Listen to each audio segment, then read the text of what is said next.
Alright, so today I had the revelation. Well, today I was like kind of like talking to God, and I was kind of like, God, I wish I had a better, like an interesting testimony. And God kind of was like, you should be thankful that you don't have a more interesting testimony.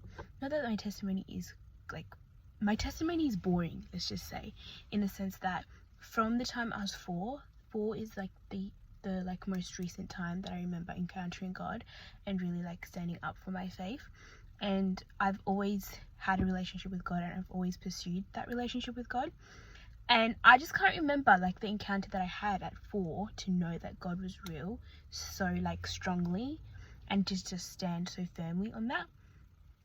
And I wanted to say, because I hear other people's testimonies and they're like, oh, I used to be into like the partying scene, I used to be into the like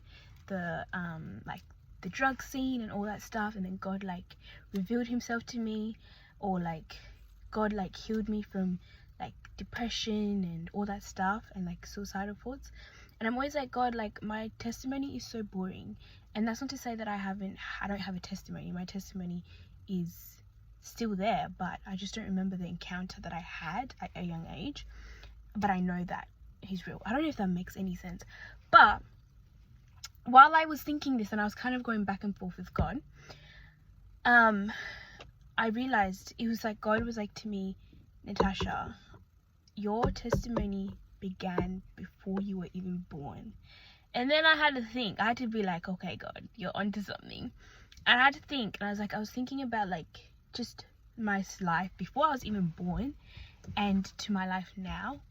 Like, it is a testimony. It's literally a living testimony of how God has been good, how God has been faithful, how God has protected me from things, how God has provided for me even when I didn't realize, and how he has healed me and is continuing to heal me and continuing to answer my prayers, even though he takes a while. But hey, that's another conversation for another day.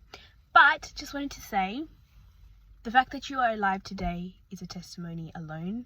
The fact that you are breathing is a testimony alone. So don't undermine what God is doing in your life just because it's not something crazy. So yeah, that's all I wanted to say.